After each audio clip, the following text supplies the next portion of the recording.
Hello and welcome to the channel where we'll talk about all things Vice Arts and chill with friends. My name is Liam and today I'm going to be covering how to play the Hololive Official Card Game.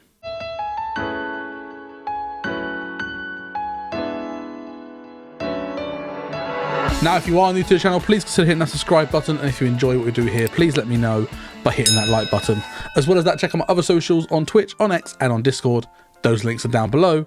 But let's jump straight in. So my first video covering the Hololive OCG was talking about my first thoughts on the game, which you can see in the link up there. But today I want to show you how to play the card game using gameplay footage that I've recorded, as well as going through the quick rules and explaining the key terms. Now, what do you need to play the game? First things first, you need a 50 card main deck. Now, this could consist of holo members and support cards. You also have a 20 card cheer deck, which must contain cheers, and you must also have an Oshi card to act as your leader throughout the game. And in my previous video, I covered what each card consists of, so feel free to check that out to find out more. First, let's set up the game. You need to shuffle your main deck and your cheer deck separately and put them into their respective zones. So your main deck on your right hand side and your cheer deck on your left hand side. The other positions on your play area are your center position, which is for your active holo member, your back position, which is for your inactive holo members, the collab position, which is for your assisting holo members, and these three positions create your stage. You also have your Oshi position for your Oshi card, your life zone for your life, your archive, which is your discard pile, and a holo power zone, which is used to activate your Oshi skills, which we'll cover more later. Once you've done that, put your Oshi card face down in the Oshi zone, which is to the right of your center holo member slot. Once both players have put their Oshis face down, decide who goes first, whether it be by coin flip, rock, paper, scissors, die roll, however you decide.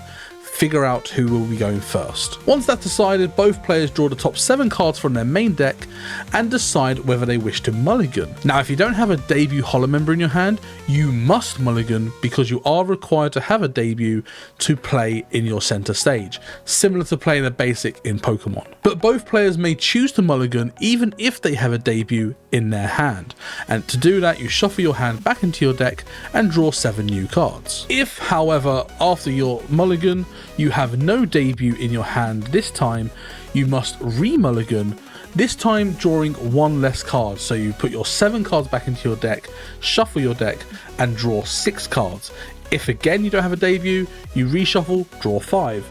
Reshuffle, draw 4 if not again, and so on and so forth. Once you have decided on your starting hand, you must put a debut holo member face down in your center stage slot in the middle of the front row. Then you may choose any debut or spotlight characters in your hand and put them face down on your backstage. Now, you may only have up to 6 holo members at one time on your stage, including your center, collab and backstage areas.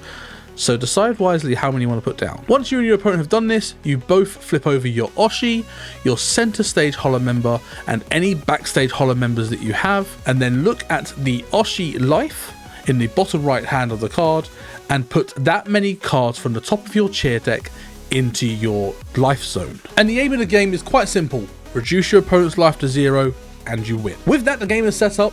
Let's start a turn. So a turn of Holo OCG has 6 steps. First, you have the reset step, whereby any rested holo members are unrested.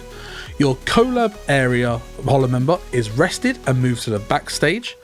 And then if you do not have a center stage holo member, choose one of your standing holo members on your backstage and move it to the center stage. The exception to this rule is where if you only have a rested member on your backstage, you must move that into your center stage. The next step is to draw. So you draw the top card of your main deck to your hand, and then you move on to the cheer step, where you reveal the top card of your cheer deck and attach it to any of your holo members on your stage. Then we move on to the main step, where you have 6 different things that you can do. And it's important to know for these 6 steps, you can perform them in any order you like, as many times as you like, as long as you meet any conditions. Firstly, you can play a debut or spotlight holo member from your hand to your backstage. Next, you may bloom a holo member, which means that as long as you have a holo member in your hand that can bloom on a holo member on your stage, you may play that from your hand on top of that holo member. This means that if you have a debut holo member on your stage, you may choose a first holo member of the same name and bloom it on top of that holo member.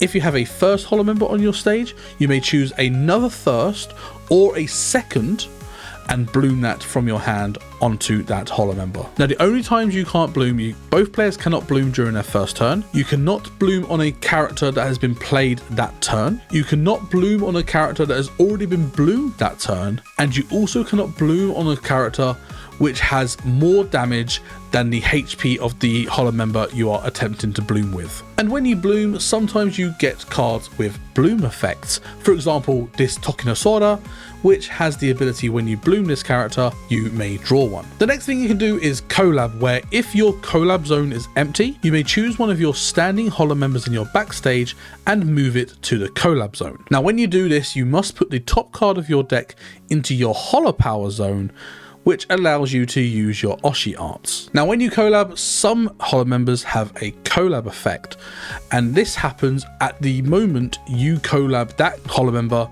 from your backstage into your collab zone. For example, this Mume, when you collab with this character, you may draw one card. The next thing you can do during your main step is activate Oshi effects. Now, as long as the condition doesn't require you to do it elsewhere, you may use any Oshi effect that your Oshi has, providing that you can pay the cost, which is equivalent to the negative number on the Oshi art from your holo power to your archive. For example, on this Aki, you can pay 2 holo power in order to search your deck for a stone axe. You can also perform your once a game SP Oshi art, where if you again pay the cost for the holo power, you may resolve that effect. Again, looking at Aki here, you can spend 2 holo power to heal all damage from your center holo member. Next, you can play your support cards. These come in a variety of ways in terms of staff, events, tools, mascots, fans, items,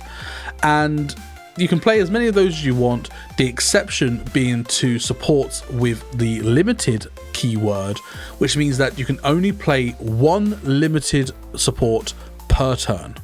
The exception to that being that you cannot play one during your first turn if you go first. And finally, you can Baton Pass, where you can move your center stage holo member and switch it to a member on your backstage, providing you play the Baton Pass cost, which is noted on the bottom left of the holo member, and will basically, in order to do the Baton Pass, you must detach that number of cheer from that holo member and put it to your archive. Now, a couple more things that I want to cover. First of all, we have things called gift effects, which are basically continuous effects, providing that their condition is met.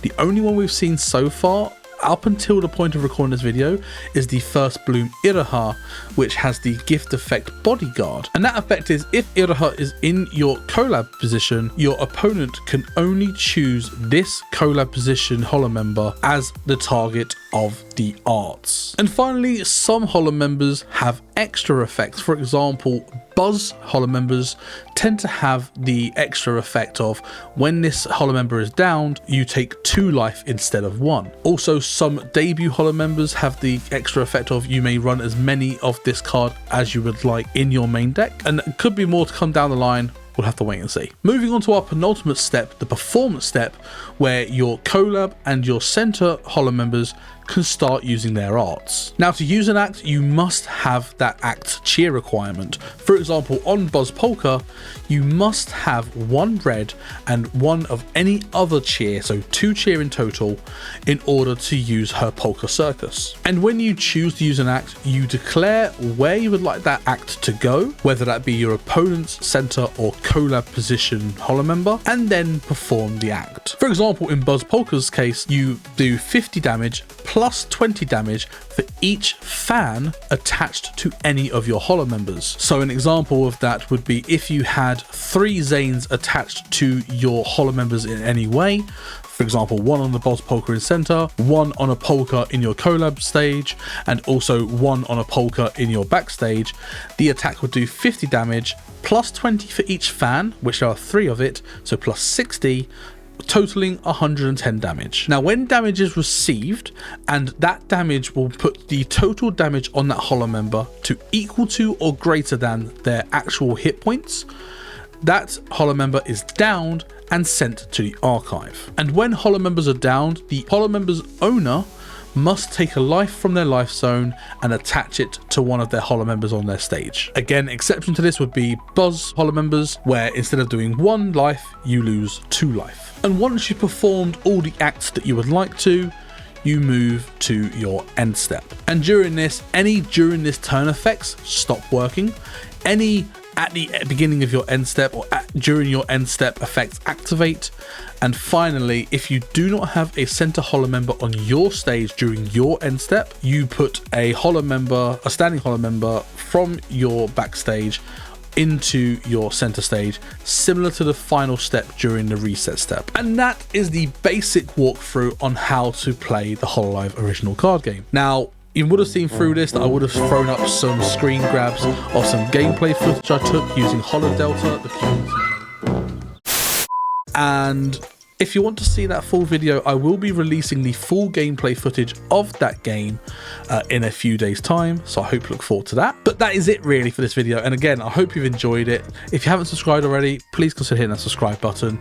Check out my other socials on Twitch, X, on Discord, and if you enjoyed this video, make sure you let me know by hitting that like button. But I've really enjoyed making this stuff on Hololive OCG, and I really look forward to making more. Let me know in the comments below what sort of content would you like to see surrounding the Hololive official card game. And the final word, I just want to say a massive thank you for the support regarding the content on this stuff. It's absolutely amazing how many people have joined the community through touching on this Hololive card game, and I hope to see the community grow even more. So from me personally, thank you so much. But that is it for today's video. Thank you so much for watching, and I look forward to seeing you in the next one.